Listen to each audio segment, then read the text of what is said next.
औज़ु बिल्लाहि मिनश्शैतानिर्रजीम बिस्मिल्लाहिर्रहमानिर्रहीम या मन ज़िक्रुहु शरफ़ुल लिज़्ज़ाकिरीन अल्हम्दुलिल्लाहि रब्बिल आलमीन वस्सलातु वस्सलामु अला अशरफिल अंबिया'i वल मुरसलीन सय्यिदिल अरब वल अजम जिस्मुहु मुक़द्दसुल मुअत्तर मुक़द्दम नूरुल हुदा मिस्बाहुल ज़ुल्म शफ़ीउल उम्म साहिबुल जूद वल करम मौलाना अबुल क़ासिम मुहम्मद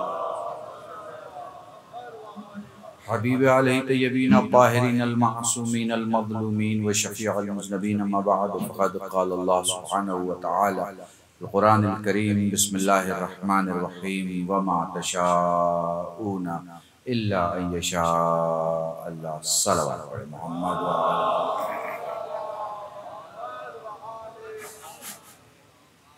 मेरे अज़ीज़ तमाम उलमाए किराम, बिलखुसूस हमारे बहुत पुराने दोस्त और मेरे अजीज़ भाई मुफ्ती ज़ुल्फ़िकार साहब इस वक्त यहाँ मजलिस में मौजूद है। हमारा एक पुराना साथ रहा है, लगभग 20-25 साल, एक ज़िंदगी के बराबर होता है। मैं इस वक्त जिस मजमे में खिताब कर रहा हूँ, जिस जगह खिताब कर रहा हूँ, जिन लोगों तक मेरी आवाज़ जा रही है वो सारे मेरे सुनने वाले हैं। तो आपको ये समझना होगा कि मेरा मौजू भी वही होना चाहिए जो उनकी समझ में आए। ये ना हो कि आप समझें और चले जाएं और जिन तक आवाज़ जाए वो समझ में। मजलिस में मेरे छोटे भाई हुज्जतुल इस्लाम वल मुस्लिमीन मौलाना मोहम्मद हुसैन हुसैनी बैठे हैं, जिन्हें जाना भी है कहीं मजलिस में। तो मैंने कहा है कि मजलिस सुन के जाएं। तो उन्होंने फरमाया कि हम मजलिस सुनूंगा और फिर जाऊँगा। तो वक्त आप जानते हैं मैं बहुत लंबी चौड़ी बहस करता नहीं, यही कोई 40 मिनट अपने यहाँ आप राहुल आप दे दीजिएगा उन्वान इंसान और इमाम, ठीक है जी। चूँकि इंसान ठीक नहीं तो दुनिया खराब हो जाती है, इमाम ठीक नहीं तो आखिरत खराब हो जाती है। आबाद होने में बड़ी मुद्दत लगती है मगर बर्बाद होने में ज्यादा मुद्दत नहीं लगती। बस सोच इधर की उधर हो गई, सब कुछ बर्बाद हो गया। सोच इधर की उधर हो गई, सब कुछ आबाद हो गया। आप देखिए ना, दीन में दुनिया में सारा खेला सोच का है। हुर को सब कुछ जो मिला, मुझे इंसाफ से बता, हुर को सब कुछ जो मिला वो जान देने के पहले मिला या बाद में मिला? जान देने के पहले सब कुछ मिल गया। क्यों? क्योंकि सोच आ गई।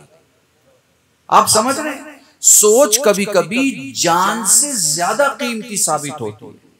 चूंकि जान गर्दन के जुदा होने के साथ खत्म हो जाती है, मगर सोच जबान कटने के बाद भी खत्म नहीं होती। दुरूद पढ़े मोहम्मद वा, ठीक है। मैं कोशिश करूंगा इस वादे के साथ, उलमा बैठे, कि मैं 2.5 घंटे की मजलिस भाई मैं 40 मिनट में इंशाल्लाह करूंगा। इंसान दुनिया की सबसे खूबसूरत तरीन मखलूक, इससे बेहतरीन कोई मखलूक पूरी कायनात में इसलिए नहीं है कि बनाने वाले ने ही डिक्लेयर किया कि नहीं। अगर बनाने वाले ने कहा होता कि तुम ढूंढो, तुम तलाश करो, तुम सर्च करो, तुम रिसर्च करो, हिजाबात तुम्हारी आंखों से उठेंगे, पर्दे तुम्हारी आंखों से हटेंगे, इल्म बढ़ेगा, अंधेरा छटेगा, तो शायद कोई मखलूक दिखाई देगी जो इंसान से अफजल। अल्लाह ने कहा मैंने जो कंप्लीट ब्लूप्रिंट बनाई है उसमें सबसे खूबसूरत वजूद मैंने इंसान को बनाया है। और डिक्लेरेशन देखें, वो जिसे यदुल्लाह कहा जाता है, वो पहचान इंसान की ये बताता है कि ये पूरी दुनिया जिसे तुम देख पाओ ना देख पाओ ये छोटी है, और ये इंसान जिसे तुम देखते हो ये बड़ा है। कितना बड़ा सवाल है तलाश करने का, खुदा की कसम। यानी लोग तलाश करते हैं आसमानों में क्या है, मैं कहता हूं भाई तलाश करो इंसानों में क्या है। इंसानों में क्या? ये तो ऐसा हो गया कि एक आदमी बैंक से लोन लेने के लिए पड़ोस दादा के दुश्मन को गारंटर बना के लाइन में खड़ा है, जबकि उसके दादा ने वो कोठियां उसके नाम कर रखी हैं जिसकी वो खबर नहीं रख रहा। समझ रहे हैं आप? खुद इंसान में इतनी ताकत। अब जरा आगे बढ़िएगा, ये इस इंसान के सफर को देखिए। बच्चा है, बच्चा है, फिक्र है, फिर लफ्ज़ नहीं है, फिक्र है पूरी तवज्जो। जब ये बच्चा है तो इसे टीचर कहता है अलिफ, इसे टीचर कहता है ए, इसे टीचर कहता है क, इसे टीचर अपनी जबान में जो भी अल्फाबेट हैं उसके पहले दूसरे लफ्ज को बोलता है और फिर कहता है लिखो, फिर दिखाता है कैसे लिखना है, फिर खुद भी लिख के समझाता है। क्या ये बच्चा सवाल करता है कि ये ए ऐसे क्यों है, या ये जो लकीर खींची है ये अलिफ क्यों बोली जाती है, या ये कहता है कि ये बे क्यों नहीं है, ये अलिफ क्यों है? कहीं देखा है आपने? नहीं ना, नहीं ना। यानी एक मंजिल में सवाल उसके वजूद में नहीं होता, सीखना उसके वजूद में होता। पता नहीं, मैंने 20 मिनट की एक अहम मौजू को 2 जुमलों में समेटा। आपने कभी किसी बच्चे को नहीं देखा होगा कि वो नर्सरी में, वो 0 लेवल के क्लास में, वो प्री-1 में कहीं पे बैठा हो जहां उसको ABCD सिखाया जा रहा हो और वो ये सवाल करे ए ऐसे क्यों लिखा जाता है, B ऐसे क्यों है, C ऐसे क्यों है। नहीं, वो ये सवाल नहीं करता कि ऐसा क्यों है, वो ये जानने की कोशिश करता है कि ये ऐसा है। चूंकि सवाल करने के लिए पहले जिस चीज की जरूरत है उसका नाम इल्म है। जिहालत के सवाल हमेशा फसाद फैलाते हैं, इल्म के सवाल हमेशा इत्तेहाद फैलाते हैं। दुरूद पढ़े मोहम्मद वाह। तो सवाल नहीं करता, आपने देखा होगा सवाल नहीं करता, बच्चा नहीं करता है ना। अब बच्चा बड़ा हुआ, और उसे याद हो गया कि ABCD क्या है, अलिफ बे क्या है, गिनती क्या है, सब्जेक्ट क्या है, सब्जेक्ट का जो डेप्थ है वो क्या है, उसमें जो बयान किया गया है वो क्या है, उसका मसवदा क्या है, उसके कंटेंट क्या है, वो उसे पता चल गया। अब वो सवाल करने लगा।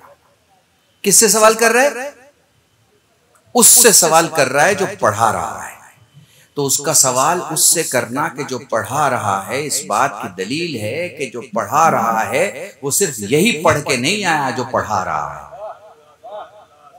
पता नहीं आपने महसूस नहीं किया कि मैं क्या कह रहा हूं। वो सिर्फ यही पढ़ के नहीं आया जो पढ़ा रहा है, बल्कि वो जानता है कि मेरे तुल्लाब में, मेरे स्टूडेंट में मुख्तलिफ ज़हन के लोगों में मुख्तलिफ सवाल आ सकते हैं, मगर मैं चूंकि मुअल्लिम हूं तो मेरी जिम्मेदारी है हर सवाल का जवाब दूं। आप समझ रहे हैं मेरी बात? तो आप बताओ, मुसलमानों को पहली मंजिल में पढ़ाने वाले का नाम क्या है? अहमद मुस्तफा, मोहम्मद मुस्तफा सल्लल्लाहु अलैहि वसल्लम। तो ये तय है ना कि वो सिर्फ वही नहीं जानते होंगे जो पढ़ा रहे हैं, वो भी जानते होंगे जो लोगों के दिलों में था। अब ये अलग बात है कि पढ़ाया तो मोहम्मद ने, सलूनी का दावा अली ने किया। काश आप समझ पाए मैं क्या कह रहा हूं। ये बिल्कुल अलग बात है कि पढ़ाया मोहम्मद सल्लल्लाहु अलैहि वसल्लम ने, लेकिन सलूनी का दावा करके अली ने बताया। जो वहां पढ़ा था उसके सवालात यहां पूछ लो, मैं यहां भी जवाब दूंगा, मैं वहां भी जवाब दूंगा। दुरूद पढ़े मोहम्मद वाह।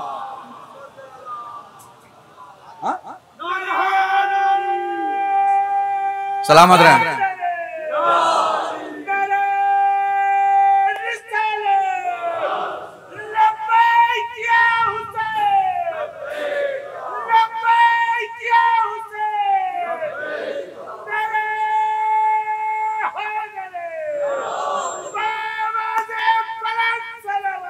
अल्लाहुम्मा सल्ली अला मोहम्मद। अब महसूस किया जुल्फ़िकार भाई एक चीज बड़ी खास है। अब ये बच्चा बड़ा हो गया, पढ़ने लगा, नाम भी इसका हो गया, नंबर्स आने लगे, स्कूल भी इस पे फख्र करने लगा। अपने दीवारों पर बोर्ड पे स्कूल ने इसका नाम लिखना शुरू किया। हालांकि इसके अब्बा का 1 रुपया चंदा नहीं है स्कूल में। पता नहीं, फिर मैं बहुत बड़ी बात कह रहा हूं अगर आपने, इसके अब्बा का 1 रुपया चंदा नहीं है स्कूल में, लेकिन चूंकि बच्चा पढ़ने लगा, नंबर अच्छे आने लगे, अब क्या करने लगा, अब इसके अंदर बराबरी का जज्बा आया कि मुझे जो पढ़ाने वाला है मैं उससे ज्यादा समझता हूं, और फिर ये सवाल करने लगा। अब इसका सवाल ये बताने लगा कि इसने पढ़ा है और कुछ ज्यादा ही पढ़ लिया है। आप एक लफ्ज में अगर आप महसूस कर सके, मुझे समझ रहे हैं ना, तो आपको जो उम्मती सर झुकाए मोहम्मद की बारगाह में दिखाई दे, समझ लीजिएगा ये शरीफ हैं जिन्हें जिब्राइल का सलाम है, मगर कुछ ऐसे भी दिखाई देंगे जो कुछ ज्यादा पढ़ लेते हैं, जो मोहम्मद के इल्म को समझने की कोशिश करने लगते हैं। दुरूद पढ़े मोहम्मद वाह। ये कुछ ज्यादा ही पढ़ लिया वाले जो एक तबका है सारा का सारा, जिसे रसूल रिसालत से भी प्रॉब्लम है, जिसे इमामत से भी प्रॉब्लम है, जिसे खिलाफत से भी प्रॉब्लम है, जिसे विलायत से भी प्रॉब्लम है, जिसे हुकूमत से भी प्रॉब्लम है, जिसे इस्लामी मामला से भी प्रॉब्लम है, इस्लामी बैंकिंग से भी प्रॉब्लम है, इस्लामी एजुकेशन से भी प्रॉब्लम है, इस्लामी लाइफ से भी प्रॉब्लम, हर चीज से प्रॉब्लम है। इनसे पूछिए इनका सबसे बड़ी जो प्रॉब्लम है वो क्या, वो कहेंगे इस्लाम और इस्लाम की मालूमात में बताई वाली चीजें कुछ समझ में आती हैं, कुछ नहीं आती, इनका प्रॉब्लम है। लेकिन इनसे कहा जाए भाई साहब आपका इंतकाल हो जाए तो आप क्या करना चाहेंगे, साहब दफना दीजिएगा, साहब अजीजों को बता दीजिएगा, साहब रसूमात अदा कर दीजिएगा। आप समझ रहे हैं, पढ़ा लिखा हो या जाहिल हो, ये चाहता है कि इस्लाम पर मरे। पढ़ा लिखा हो या जाहिल हो, चाहता है कि इस्लाम पे मरे। फिर कह रहा हूं, पढ़ा लिखा हो या जाहिल हो, चाहता है कि इस्लाम पे बरे। रसूल और आले रसूल चाहते हैं कि इस्लाम पे जिए। बस मैंने 2 जुमलों में सारी तकरीर बंद करने की कोशिश की अजीजों। ये सारे इस कोशिश में रहते हैं कि दीन पर मरा जाए, हैं? और जिन पर दीन नाजिल हुआ है वो चाहते हैं दीन पर जिया जाए, दीन पर जिया जाए। जब आप दीन पे जीते हैं ना तब आप हुर बनते हैं, जब आप दीन पे जीते हैं ना तब आप जॉन बनते हैं, जब आप दीन पे जीते हैं ना तब आप वैसे करनी बनते हैं, जब आप दीन पे जीते हैं तब सहाबियों में आपका नाम होता है, जब आप दीन पे जीते हैं तब आप सलमान हैं, तब आप अबू ज़र हैं, तब आप मिक़दाद हैं, जब आप दीन पे जीते हैं तब आप सिस्तानी हैं, दीन पे जीते हैं तब आप खामनाई हैं। बात समझ में आ रही है ना? देखिए जिंदगी, मैंने एक जुमला पढ़ा और मैं फिर दोबारा यहाँ कह के आगे बढ़ जाऊंगा। जिंदगी जब आपके सामने आती है तो 2 रास्ते देती है, या ख्वाहिश पे जी लो या मकसद पे जी लो। ख्वाहिश पे जीने वाले ख्वाहिश पे मर जाते हैं और फिर उनका कोई पूछने वाला नहीं होता। मकसद पे जीने वाले याद रखे जाते हैं। अगर इसे समझना है तो ऐसे समझो 57 मुल्क है मुसलमानों के, इस 57 मुल्क के 57 राजा हैं, इनके पास दुनिया की सारी ताकतें हैं, लेकिन ख्वाहिशों पे जीने वाले हैं। एक खामनाई है मकसद पे जीने वाला।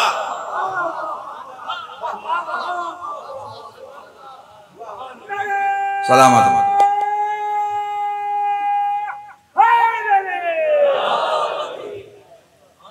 जी, समझ रहे हैं? दुरूद पढ़े मोहम्मद वाले।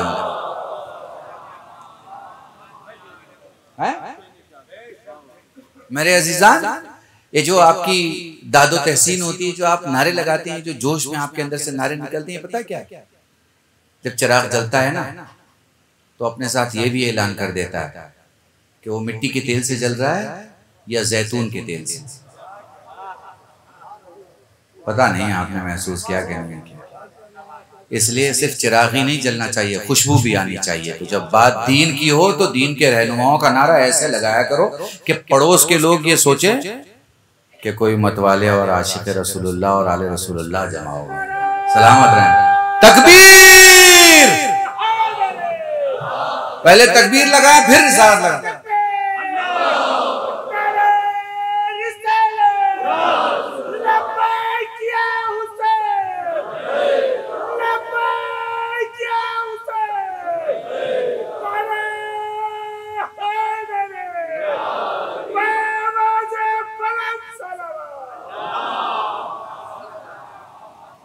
तो हुजूर ये सवालात करता है। तीसरी मंजिल में टीचर से बराबरी का मामला हो। अब इसकी 2 किस्में हैं। कुछ ऐसे हैं जो मशकूक रहते हैं और मशकूक करते हैं, मशकूक रहते हैं और मशकूक करते हैं। कुछ ऐसे हैं जो यकीन तक पहुंच चुके होते हैं और यकीन फैलाते हैं। 2 किस्म के हैं ये जो इल्म हासिल कर लेते हैं, ये 2 किस्म के। कुछ मशकूक रह जाते हैं। अच्छा, वो जितनी कोशिश अपने शुकूक को दूसरे तक पहुंचाने में करते हैं, उतनी कोशिश वो खुद यकीन हासिल करने में कर लें तो काम हो जाए। मगर उनकी कोशिश ये नहीं रहती कि वो यकीन तक पहुंचे, उनकी कोशिश रहती है कि वो शुकूक को दूसरों तक पहुंचाए। डाउट्स के सप्लायर हैं, यकीन के ताजिर नहीं है। समझ रहे हैं? ये डाउट्स के सप्लायर जितने समाज में मिले ना, किसी समाज में, ये सिर्फ फसाद फैलाते हैं, सिर्फ झगड़ा फैलाते हैं, ये क्वेश्चन मार्क लगा देते हैं। अजीब है, मीडिया में तो सबसे ज्यादा ये चीज आई है ना। पता है, एक कश्ती जा रही है, हिंदुस्तान से ईरान या हिंदुस्तान से जापान एक कश्ती जा रही है मान लीजिए। अब उस न्यूज को सनसनी में बदलना, तो अब मीडिया क्या कहता है, उस कश्ती का नाम मसलन कुछ भी अल्बर्ट रख लीजिए। अल्बर्ट का जो सफीना है वो जा रहा है हिंदुस्तान से जापान, डूब गया, और आगे क्वेश्चन मार्क। आप समझ रहे हैं ना, तो ऐलान किया कि डूब गया, न सलामती के साथ पहुंचने की तायीद की, बल्कि क्वेश्चन मार्क छोड़ दिया। चूंकि वो जो पढ़ने वाले लोग हैं वो देखेंगे फला सफीना डूब गया, तो डूब गए को तो पढ़ेंगे, वो क्वेश्चन मार्क को नहीं देखेंगे। वो कहेंगे बताओ भाई कैसे डूब गया इतनी बड़ी जहाज। अब दिमाग उनका ठहर गया, कश्ती डूबी नहीं डूबी, लेकिन उनका दिमाग डूब गया। समझ रहे हैं? तो ये क्वेश्चन मार्क से लोग शुकूक फैलाते हैं। अब मेरे पास वक्त नहीं अजीजों, वरना मैं 5 मिनट में आपको समझाता कि जो पूरी दुनिया है, पूरी दुनिया जिसको 9 फैमिलियां पूरी दुनिया में चला रही हैं, पूरी दुनिया का कॉमर्स कंट्रोल हो रहा है, इसमें चीजें बेची जाती। ये वक्त है ना, 5 मिनट में मैं आपको समझा दूं, है ना। देखिए क़िबला, पूरी तवज्जो, ठीक है। मैं वर्ल्ड पॉलिटिक्स को समेटने की कोशिश कर रहा हूं, ठीक है। देखिए होता क्या है, चीजें कभी आपको देखने, दिखाने और आपकी खुशी के लिए नहीं होती, चीजें बेचने के लिए होती। आपको हर बेचने वाला ये देखता है कि आप उसके खरीदार कैसे हैं, डिफिकल्ट खरीदार हैं, आसान खरीदार हैं, लंबी किस्तों में उठाएंगे, एक साथ कैश दे देंगे, अपना ब्लैक लगाएंगे या वाइट देंगे। ये रिसर्च चल रही होती, ठीक है। तो दुनिया में 2 चीजें बिकती, 2 चीजें, और कमाल की बात यह है कि दोनों एक दूसरे से मिली हुई हैं। मतलब जो एक खरीदेगा वो दूसरा खरीदेगा ही खरीदेगा, ये पॉसिबल नहीं। अच्छा, थोड़ा सा 2-3 मजलिसों की चीज एक में जमा कर रहा हूं चंद लफ्जों में, पूरी तवज्जो चाह। तो सबसे पहले वो क्या बेचता है, सुकून बेचता है, जो कि दुनिया थक के सुकून चाहती है। एक बाप बच्चों को पाल पाल के थक रहा है, समझ रहे हैं मेरी बात। एक मर्द घर चला चला के थक रहा है, एक बड़ा अपने घर को संभाल संभाल के थक रहा है, तो उसे अपने लिए भी सुकून चाहिए और अपने बच्चों के लिए भी सुकून चाहिए। कुछ महसूस कर पा रहे हैं? ये जो लोग अपना इंश्योरेंस करवाते हैं, गाड़ी इंश्योरेंस करवाते हैं, घर इंश्योरेंस कराते हैं, अपने कंपनियां इंश्योरेंस कराते हैं, अपने कॉर्पोरेट हाउसेज इंश्योरेंस कराते हैं, अपने कर्जों को इंश्योरेंस कराते हैं, अपने क्रेडिट कार्ड्स को इंश्योरेंस कराते हैं। इंश्योरेंस क्यों कराते हैं? सुकून के लिए। तो सुकून क्या किया जा रहा है? बेचा जा रहा है, सुकून बेचा जा रहा है। फिर जब लेने वाले पूरे सुकून के खरीदार बन जाते हैं, तो फिर उनसे धीरे से कहा जाता है आपका दुनिया में सुकून में नंबर 1 इस वक्त लिस्ट में नाम चल रहा है, लेकिन एक मसला है। वो कहते हैं भाई क्या मसला है? वो पड़ोस के मुल्क में जो है वो मिसाइल बन रही है बड़ी तेजी से, पड़ोस के मुल्क में जो है वो एटम बम बन रहा है बहुत तेजी से। तो क्या करना चाहिए? तो करना ये चाहिए कि आपको भी अब अपने लिए, अपनी हिफाजत के लिए जंग के सामान खरीदने चाहिए। तो बेचारा जो सुकून का खरीदार था, अब वो जंग का सामान खरीदता है। कुछ समझ में आ रहा है आपको? पहले आदि किस चीज का बनाया जाता है? सुकून का। नहीं, थोड़ा और आसानी से आपको बता दूं ताकि बात और समझ जाए। हालांकि ये तो रिकॉर्डिंग हो रही, लाइव जा रहा है, मुझे नहीं कहना चाहिए मगर मैं कह रहा हूं। दुनिया की सबसे बड़ी मुसाफिर कंपनी का नाम है बोइंग। आपने सुना होगा 737, जो लोग भी गए हैं हसन भाई, जो लोग भी सफर करते हैं बोइंग में बैठते हैं, ठीक है ना। बोइंग 400 हो, 800 हो, जो भी बोइंग हो, पुरानी हो, 20 साल पुरानी हो, नहीं हो, वो सब लोग जानते हैं कि बोइंग जो है वो जहाज बनाता है, ठीक है ना। पढ़े लिखे लोग जानते हैं कि बोइंग जहाज बनाता है। नहीं, ये उसकी फ्रंट कंपनी है, ये लोगों के सामने रहती है जो जहाज बनाती है। असल में बोइंग असलहा बनाता है, लोग नहीं जानते हैं कि बोइंग असलहा बनाता है। सो असलहा बनाने का काम बहुत बड़ा है, बहुत छोटा सा काम है जहाज बनाना। तो लोग क्या जानते हैं? जहाज बनाने की बात। तो दुनिया में जब बोइंग कहा जाएगा तो कोई नहीं कहा जाएगा कि लोगों को मारने का सामान बनाती है, बल्कि सब कहेंगे लोगों को पहुंचाने का सामान बनाती है। कुछ समझ में आ रहा है? ठीक है ना, प्रैक्टिकल बातें पढ़ रहा हूं, ये किताबों में नहीं मिलेंगी, समझ गया? हाँ, ये चीजें किताबें जिंदगी से और किताबें दुनिया से पढ़ी जाती है। तो अब आप इसे ऐसे समझे, ये जो बोइंग बनाने वाली कंपनी है ये असलाह बनाती है, ठीक है, असलाह भी सेल कर रही है, वालेकुम अस्सलाम, असलाह भी सेल कर रही है और बोइंग भी सेल कर रही है, ठीक। बोइंग की हालत यह है कि बुकिंग है साहब, 4 साल पहले कोई जहाज नहीं मिल सकती, आदमी नहीं खरीदता, मुल्क खरीदते हैं या बड़े बड़े कॉर्पोरेट क्लाइंट खरीदते हैं, ठीक है। अब बोइंग क्या बना रही है? जहाज। लेकिन असल कहानी क्या है? बोइंग बना रही है असलाह। तो इन्होंने क्या किया? मार्केट की पीस को। किसको मार्केट किया? पीस को। खुदा की कसम अगर महसूस कर लोगे ना तो समझ लोगे कल शायद क्या पढ़ के गए। पीस को यानी सुकून को, अमन को, चैन को, इसे मार्केट किया। अच्छे हो जाओ, सी की बीच बना दी, टूरिस्ट बहुत आएंगे, अच्छी मार्केट बना दी, खरीदार बहुत आएंगे, अच्छे रोड बना दिए, मुसाफिर बहुत आएंगे, अच्छे माउंटेन्स बना दिए, घूमने वाले बहुत आएंगे, अच्छी फला चीज बना दी, इसका इतना रेवेन्यू आ जाएगा, इतना पैसा आ जाएगा, मिनी स्विट्जरलैंड बन जाएगा, मिनी अमेरिका बन जाएगा, मिनी जापान बन जाएगा, मिनी जर्मन बन जाएगा, फला जगह जैसा बन जाएगा, ठीक है ना। फला जगह नहीं बनेगी, फला जगह जैसा बन जाएगा, ठीक है। महसूस कर रहे हैं? तो इसको बनाने के लिए करोड़ों रुपए खर्च हो रहे हैं चारों तरफ। पीस बेच दिया गया। अब इसी पीस में धीरे से ये कहा गया कि तुम्हें जिंदा रहना है ना, तो जिंदे रहने के लिए तुम्हें अपनी हिफाजत का सोचना होगा, और हिफाजत के सोचने के लिए तुम्हें देखना होगा कि तुम किसकी बराबरी करो। तो बराबरी करने के लिए तुम्हें देखना होगा किसके पास खत्म करने के कौन से असलहे हैं। तो कम से कम तुम्हारे पास वो असलहे ना सही, लेकिन उस असलहों पे कंट्रोल रखने की टेक्नोलॉजी तुम्हारे पास आनी चाहिए। तो उसने कहा भाई ये तो बात आपने बहुत पते की है, हमारे पास तो ऐसे सब टेक्नोलॉजी होनी चाहिए कि हम दुश्मन की बुरी नीयत का मुकाबला कर सकें। अब उसने बेचना शुरू किया। क्या? कभी तो जिंदगी का सुकून बेच रहा था, अब वो मौत बेच रहा है। और दुनिया में पहले नंबर की बाजार है मौत। मौत मौत खरीदी जाती है, मौत बेची जाती है, मगर अपने लिए नहीं। इस्लाम यही कहता है कि यही जिंदगी नहीं है कि तुम मौत दूसरे के लिए खरीदो, दूसरे के लिए बेचो। कमाल यह है कि तुम अपने लिए सख्ती खरीदो और दूसरे के लिए आसानी खरीदो। कमाल यह है कि तुम अपने लिए चिराग की ख्वाहिश करो और दूसरे के लिए सूरज की ख्वाहिश करो। तो अब जंग का माहौल हो गया हुजूर, जंग का माहौल हो गया। चूंकि बिक रही है जंग भाई, बिक रही है जंग बेची जा रही है। इसे खरीदने वाले अहले फिक्र हैं। बहुत बड़ी बात कह रहा हूं मैं इस वक्त इस मिंबर से मुजफ्फरनगर।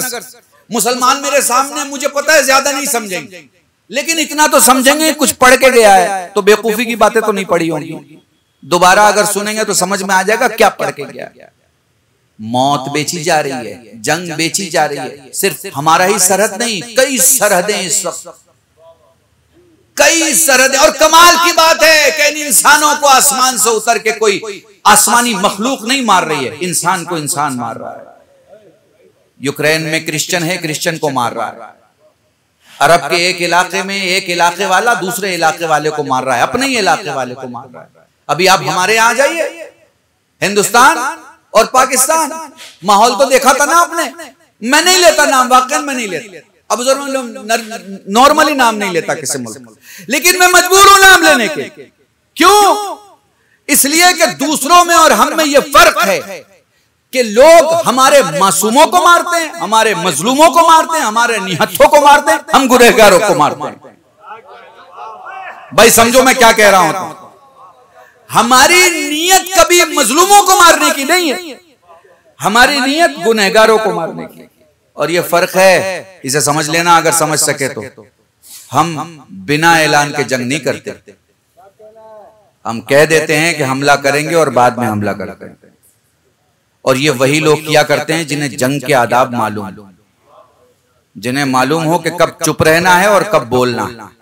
वो आज तक में बहुत सारे उलमा और मुस्लिम लीडर्स ने अपनी बात कही थी, मैंने भी कहा कि देखिए गम की तारीख होती है, एक सब्र की तारीख होती है और एक खुशी की तारीख होती है। सब्र की तारीख इतिहास की होती है, गम की तारीख आपकी अपनी होती है, लेकिन खुशी की तारीख ऐसी होती है जब वो आती है कि आप कुछ ना बोलें तो चेहरा आपका खिल उठता है, मुस्कुरा उठता है। क्यों? मैं क्या जवाब दूं उन औरतों को जिनके सुहागों को लूटा गया? मैं क्या जवाब दूं उन बच्चों को जिन्हें यतीम किया गया? मैं क्या जवाब दूं उन फैमिलियों को जिनके लोगों को मारा गया और पूछ पूछ के मारा गया? मैं सिर्फ इतना बताना चाहता हूं, हिंदुस्तान इतना मजबूत है, इतना मजबूत है, इतना मजबूत है कि अगर उसने खड़े होके अपने जिस्म का कद भी दिखाया तो दूसरे मुल्क का साया भी जमीन से गायब हो जाएगा। दुरूद पढ़े मोहम्मद वाले मोहम्मद। और मैं आपको बताना जरूरी समझता हूं, यहां कुछ लोग अपने शुकू को शुबहात में लड़ते हैं, कुछ लोग खुद को मनवाने के लिए लड़ते हैं। हम अपने को मनवाने के लिए नहीं लड़ रहे। हमारी टेक्नोलॉजी दुनिया मान रही है। ट्विटर किसी और का चलाते हम हैं, फेसबुक किसी और का संभालते हम। दुनिया की सारी टेक्नोलॉजी में इंस्टाग्राम किसी और का है, कारकुनान कहां के हैं? भारत के, हमारे देश के। टेक्नोलॉजी दुनिया की जितनी भी आगे बढ़ गई है, लेकिन उस आगे बढ़ने में आंख किसका इस्तेमाल हुआ? हिंदुस्तान का। हाथ किसका इस्तेमाल हुआ? हिंदुस्तान का। दिमाग किसका इस्तेमाल हुआ? हिंदुस्तान का। पैसा किसी का भी इस्तेमाल हुआ, नतीजा किसने दिया? हिंदुस्तानियों ने दिया। तो याद रखिएगा, ये बैठा हुआ शेर है, सोया हुआ शेर नहीं।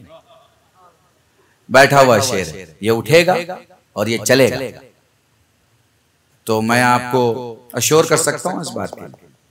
मुझे किसी मुल्क के खिलाफ या किसी मुल्क के साथ की बात नहीं, मैं तो अपने देश की बात कर रहा हूं और मेरा हक है और मेरी जिम्मेदारी और आपकी भी जिम्मेदारी है। बताइए, आप महसूस कर रहे हैं कि नहीं?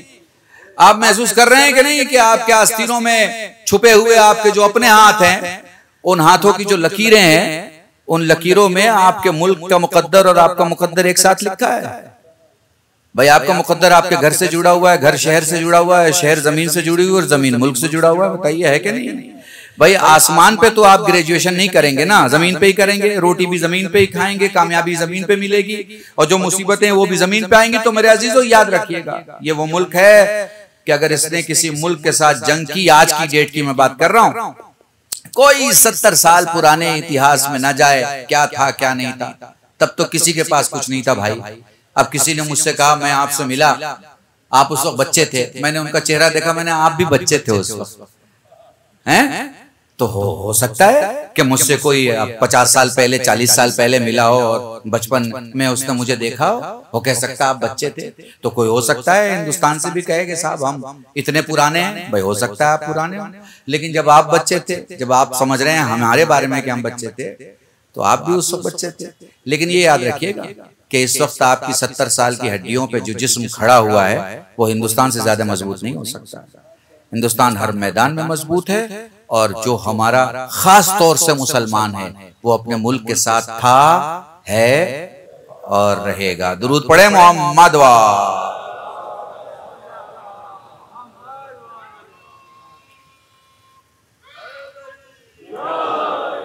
अब देखिए अबू ज़र, एक बच्ची ने या बच्चे ने नारा लगाया। आपको पता है ये नारा क्या है? मैंने कानपुर की मजलिस में एक जुमला कहा था, अगर यहां दोहरा के मैं आगे बढ़ जाऊं। कोई किसी की गारंटी नहीं लेता इस जमाने में, मगर जुल्फिकार भाई, एक बच्चा भी ये नारा अगर लगा दे तो हम 7 नस्लों की गारंटी ले लेते हैं, क्योंकि हमें पता है कि ये नारे कौन लोग लगा सकते हैं। दुरूद पढ़े मोहम्मद वा।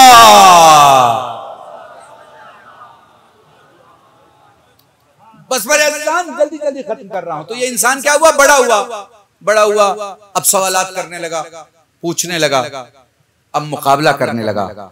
अब उसमें ख्याल आया कि मैं अपने उस्ताद से भी बड़ा हूं, अपने उस्ताद से बड़ा हूं। ये हमारे यहाँ भी है ना, वो जो शागिर्द जिसे याद नहीं हो रहा था, वो कई साल फेल हुआ, नजफ का जो वाकया है, वो अपने उस्ताद के पास आए, बैठे। उस्ताद ने कहा, भाई ऐसा है, जिसने तुम्हें ख्वाब में बिस्मिल्लाह पढ़ाई है, उसने मुझे पूरी अलहम पढ़ाई हुई है। ये हमारे यहाँ भी है। कभी कभी शागिर्द ये सोचता है कि साहब मैं ज्यादा समझता हूँ अपने उस्ताद से, मगर अल्लाह ने ये लफ्ज़ उस्ताद में बहुत कुछ दे रखा है। जब वो किसी को उस्ताद बना देता है तो फिर वो इतना मोहतरम कर देता है कि शागिर्द चाहे अपने जमाने का उस्ताद बन जाए, लेकिन अपने उस्ताद का उस्ताद नहीं बन पाता। दुरूद पढ़े मोहम्मद वा।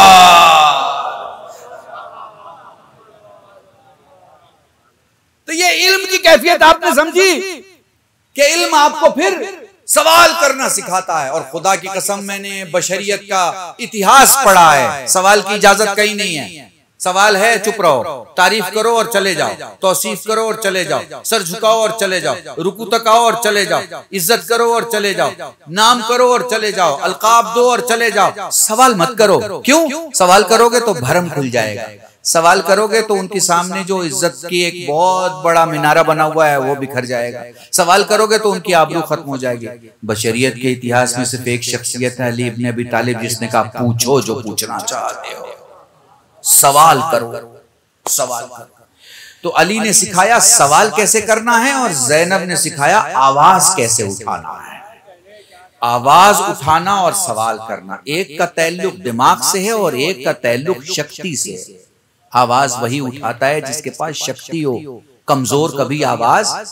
ज़ैनब ने दरबार में आवाज उठा के बताया हम शक्तिशाली हैं, हमारे पास ताकत है। अब तुम रिसर्च करो कि ताकत किसकी है। फौज की ताकत नहीं है, खुदा की दी हुई ताकत है। दुरूद पढ़े मोहम्मद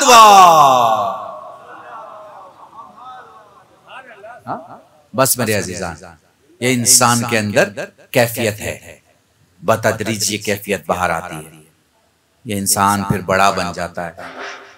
मैं किसी दूसरी तरफ आपको अभी लेके जाता, लेकिन वक्त इजाजत नहीं दे रहा। मैं पलटता हूं वापस, और इसी का इमाम है, इसी का इमाम है। अब इसे ढूंढना है इमाम तो बहुत आसान है। इमाम ढूंढना जितना आसान है उतना तो कुछ है ही नहीं। भाई आपकी क्वालिटी है, आप दरख्त लगाएंगे, एक नहीं 10 लगाएंगे, 10 नहीं 200 लगाएंगे, 200 नहीं सारे शहर में दरख्त लगा देंगे, दूसरों के पैसों से नहीं अपने पैसों से लगा देंगे, रोज पानी डालेंगे, दरख्त एक जगह आके जो है वो जवान हो जाएगा, फलदार हो जाएगा। आपके बुलाने से आएगा क्या? भाई आपने लगाया है, किसी का हाथ नहीं लगा है, आपने पानी डाला है, आपने बीज डाला है जमीन में, उस आपका बुलाने से आएगा? नहीं आएगा ना। मगर इमाम वो है जिसने दरख्त लगाया नहीं होगा, लगाया किसी ने होगा, बुलाएगा तो चला आएगा। आसान है, आसान है। जो बेजबान को जबान दे वो शायद इंसान होगा, जो पत्थर को जबान दे वो इमाम होता है। वाकयात मौजूद है। इमाम बाकर अलैहिस्सलातु वस्सलाम निकल रहे हैं, एक दर्जी ने जो है वो गाना गाया, आपने धीरे से कहा क्या ही बेहतर होता कि तो कलाम खुदा की तिलावत करता। उसने कहा मुझे अरबी नहीं आती है। आप झुके, आपने एक संगरेजा उठाया, आपने लुआब दहन से तर किया और उसके मुंह में डाल दिया। अभी वो संगरेजा उसने मुंह में लिया ही था कि वो हाफिज कुरान भी हो गया और 70 जबानों का आलिम हो गया। आप समझ रहे हैं? जिनके लुआब दहन की बरकतें ये हैं, उनकी जात का कमाल क्या हो, अंदाज लगाएं। ढेर सारी चीजें अजीजों बयान करना था, लेकिन वक्त नहीं है, बहुत कम वक्त में समेट रहा हूँ। याद रखिएगा, बहुत से लोग अभी आएंगे, बहुत से प्लान्ड वे में, मैं अपने जवानों बच्चों से कहूंगा, बहुत सारे रील्स ऐसी आएंगी जिसमें कोई भोला भाला मुसलमान जो है वो अपने मुल्क की मुखालफत कर रहा है, उसे समझ में नहीं आएगा कि ये क्या हो रहा है। ये प्लान्ड वे में रील्स तैयार की जाएंगी, इससे इसके बहकावे में नहीं आएंगे। उसमें नीचे लोग कमेंट भी डालेंगे, आप भूल से कोई कमेंट मत कीजिएगा। मुझे पता है कि आपके दिल में आपका देश बसता है, मुझे पता है कि आपके दिल में आपका मुल्क बसता है, मुझे पता है कि आप दिल से अपने मुल्क के शहदाई हैं, मुझे पता है कि आप जानते हैं कि हमारे अजदाद के पास ये ऑप्शन था कि वो नए हिंदुस्तान के इलाके में चले जाएं, लेकिन उन्होंने अपनी जमीन, अपना मुल्क और अपने वालिदैन और अपने इज्जत क़ुरबा, अपने बुजुर्गान की कब्रें नहीं छोड़ी हैं। समझ रहे हो? अरे कब्रों के बदले में हमने कोई मुल्क नहीं लिया, कब्रों के बदले में, मुल्क के बदले में तो हम कायनात की कोई भी दौलत ना ले। भाई आपने गौर नहीं किया मैंने फिर क्या कहा आपके साथ?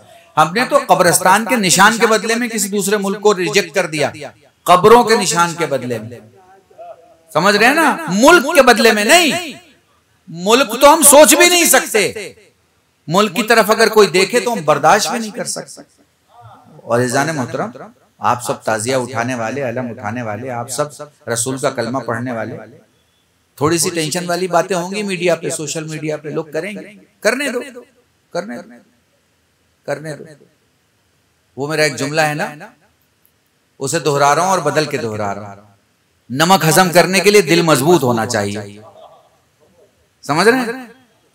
नमक हजम तभी होगा जब दिल मजबूत होगा, और शक्कर हजम तभी होगी जब पेनक्रियाज मजबूत होगी, महसूस कर पा रहे हैं? और पानी तभी हजम होगा जब किडनी मजबूत होगी, समझ रहे हैं? और हिंदुस्तानी होने का जज्बा तभी हजम होगा जब शराफत मजबूत होगी।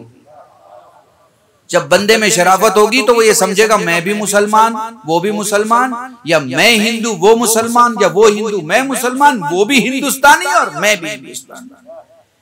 ठीक है ना? ये मुल्क सभी का, सभी के बाप दादा ने इस मुल्क को बनाने में मेहनत की है और सभी मेहनत कर रहे हैं। अगर आपसे कोई अचानक पूछेगा भाई क्या योगदान है आपका, अरे भाई 10 आदमी आप ले आओ, एक हमारा अजीम प्रेम जी है, कर रहा है। माइनॉरिटी में दूसरी कौम है, टाटा है, दूसरी कौम है। जैन आ जाए, वो भी दूसरी कौम है, माइनॉरिटी कौम है। इन आबादियों में माइनॉरिटी का जितना बड़ा योगदान है, उस योगदान को ना बुलाया जा सकता है, ना किनारे किया जा सकता है, ना हटाया जा सकता है। तो एक बात याद रखिएगा, ये नफरत की आग बहुत देर तक नहीं, इत्तेहाद का पानी बहुत दिनों तक बरसता है, समझ रहे हैं? तो हमेशा जहन में रखिएगा, अगर सामने वाला कोई लड़ने की बात करे तो अहले बैत का रास्ता लीजिएगा। अहले बैत का रास्ता क्या है? अहले बैत का रास्ता क्या है? बस ये आखिरी जुमला यहीं से रब्त मसाहब अमल इस्तेमामा। अहले बैत का रास्ता क्या है? इमाम हसन के सामने बदतमीजी कर रहा है। किसके सामने? फातिमा के बेटे के सामने। चाहते तो खुद बोल सकते थे, कुछ नहीं बोला ना। क्या फरमाते हैं? शहर में नया है, अगर भूखा है तो खाने का इंतजाम किया जाए, और अगर तेरे पास रहने की जगह नहीं है तो तेरे ए मेरे मौला, ये तो तेरे खिलाफ बोल रहा है, इसे जवाब दे दे। मौला फरमाएंगे दीन समझाने के लिए पहले पेट भरना पड़ता है, तब धर्म समझ में आता है। तो ये कुछ समाज में खाली पेट के लोग घूमते हुए अपनी बदहजमी का अगर ऐलान करें तो आप ये जरूर दिखाना कि आप मोहम्मद वाले हो, आप अली वाले हो, आप हसन वाले हो, आप हुसैन वाले हो। दुरूद पढ़े मोहम्मद वाले। ये जरूरी है, ये जरूरी है। आज के वक्त में जवानों तक जिससे भी बातचीत हो, खास तौर पे आपको बहुत जान के तजुब होगा, किसी भी कम्युनिटी के पास सोशल मीडिया में इतना मजमा नहीं है जितना मुसलमानों के पास है। जुल्फकार भाई, एक नई तहकीक पेश कर रहा हूं इस वक्त मौलाना, किसी भी कम्युनिटी के पास सोशल मीडिया में इतना मजमा नहीं है जितना मुसलमानों के पास है। क्यों? क्योंकि सोशल मीडिया में जो मजमा है वो बेकार होता है, उसके पास काम नहीं होता। मोबाइल लेके कौन घूम रहा है? जिसके पास काम नहीं है। काम होगा तो कौन मोबाइल देखता है? लोग किनारे रख देते हैं, मोबाइल अपने काम में लगे रहते हैं, और उसके बाद जब फ्री होते हैं तब मोबाइल उठाते हैं। अपनी जरूरत से मोबाइल का इस्तेमाल करते हैं, दूसरों की जरूरत के लिए अपना मोबाइल इस्तेमाल नहीं करते। मैं आपको फोन कर रहा हूं, आप उठा नहीं रहे हो, भाई आप होते कौन हो क्या फोन करो तो मैं उठाऊं? फोन मैं तब उठाऊंगा जब मैं फोन उठाना चाहता हूं, जब मेरे पास टाइम होगा।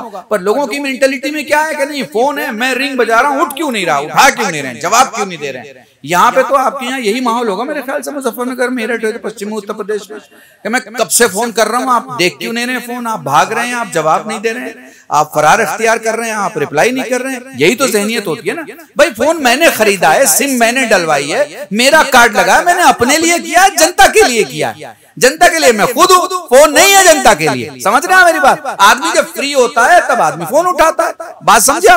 तो सबसे बड़ा मजमा जो इस वक्त सोशल मीडिया पे अवेलेबल है वो मुसलमानों का है, बेचारों का। क्यों? क्योंकि अवेलेबल होने के लिए फ्री होना जरूरी है, और इस कौम से ज्यादा इस देश में फ्री कोई कौम नहीं। समझ रहे? बेपना फ्री कौम है, खुदा की कसम। और इतनी फ्री कौम है कि फ्री में फॉरवर्ड करती है, फ्री में कमेंट करती है, फ्री में देखती है, फ्री में उसे आगे बढ़ाती है, फ्री में उस पर चर्चा करती है। और चर्चा तो ठीक है कि स्टूडियो में 4 मेहमानों को 3 कप चाय पिलाती है, ये तो अपने पड़ोसी को बिठा के 1 देख चाय पिलाती है, सिर्फ दूसरों की बात सुनने के लिए।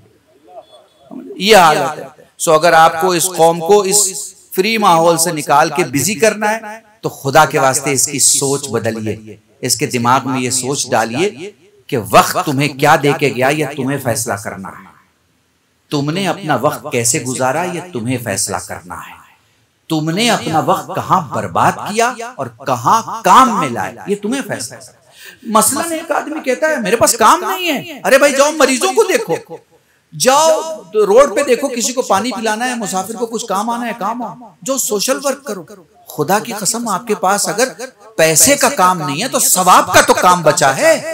मैंने बहुत बड़ा जुमला आपके सामने, पैसे का नहीं कर रहे हो, सवाब का कर लो, सवाब के बदले में तुम्हें पैसे का काम मिल जाएगा। लेकिन हमारे पास सिर्फ बातें, माउथ चलता है, अल्फाज निकलते हैं और दूसरों की इज्जत की इमारतों की ईंटें खोखली करते हैं। वो इंसान इंसान नहीं हो सकता जिसे अपनी नजरों में किसी की इज्जत न लगती हो।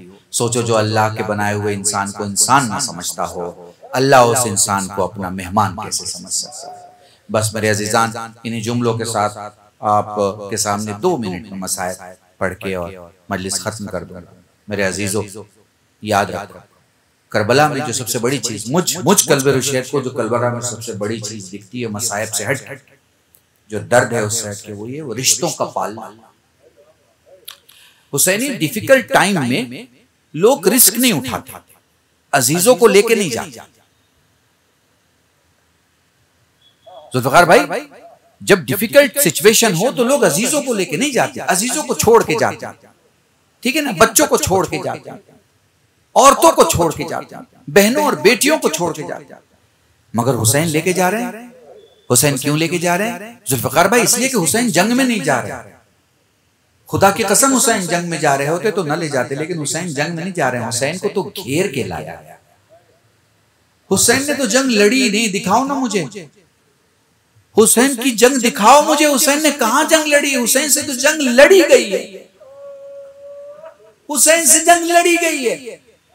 अगर हम सही वकालत ना करें हुसैन की शहादत की तो ये गलत होगा। सच ये है कि हुसैन को प्यासा रखा गया, सच ये है कि हुसैन के सामने हुसैन के बच्चों को मारा गया, सच ये है कि हुसैन के भाई के बाजू काटे गए, सच ये है कि हुसैन के 18 बरस के बच्चे बेटे अली अकबर को घोड़े से गिराया गया, सच ये है कि हुसैन की गोद में हुसैन के 6 महीने के लिए असगर को मारा गया, सच ये है कि हुसैन को इस तरह से चारों तरफ से घेर के मारा गया कि जिसके पास जो था उसने हमला किया।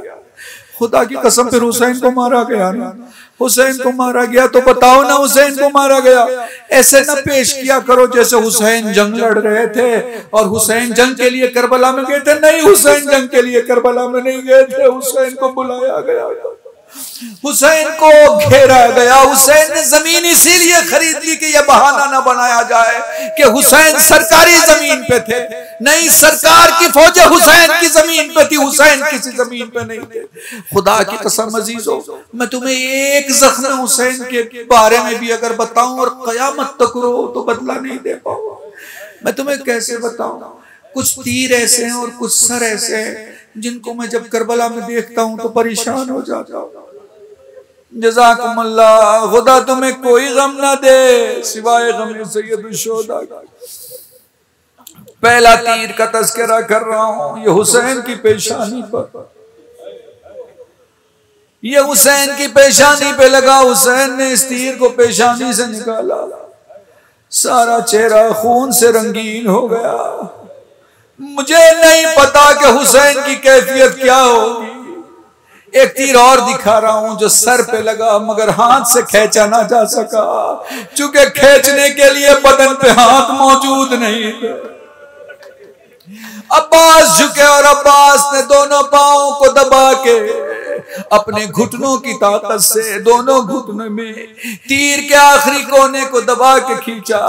अब जरा इंसाफ से बताना, ये दूसरा तीर तुम्हारे जहन में आ गया और एक तीसरा तीर दिखा रहा हूं, वही मजलिस खत्म हो जाएगी चूंकि एक मोमिना की मजलिस है। वो तीर है जब कूफे और शाम के दरमियान ज़ैनब के सर पे एक तीर आके लगा।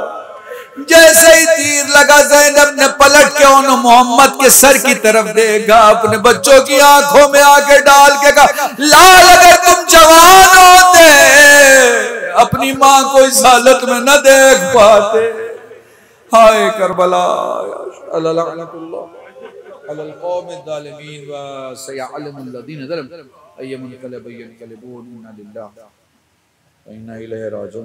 अल्लाहुम्मा अर्ज़ुक़ना ईमानन सादिक़न व लिसानन ज़ाकिरन व इल्मन नाफ़िअन व वलदन सालिहन व अमलन मुतक़ब्बलन व तौबतन नसूहा व सल्लल्लाहु अला मुहम्मदिन व आलिहि तय्यबीन ताहिरीन बिफ़ज़लिका व रहमतिका या अरहमर राहिमीन। परवरदिगार आलम में जो गरीब हो उनको तवंगर बना, बीमार हो बीमार करबला मौला सज्जाद के शिफाए कुल्ली अता फरमा, हज़रत हुज्जत के ज़हूर में ताजील फरमा, हम सबको उनके नाज़रीन में शुमार फरमा, हमारे मरहूमिन व मरहूमात की मग़फ़िरत फरमा। इलाही बेहक़ ज़हरा बेहक़ ज़हरा बेहक़ ज़हरा हमारे इन चंद आंसुओं को बारगाह ज़हरा में शरफ़ क़बूलियत अता फरमा।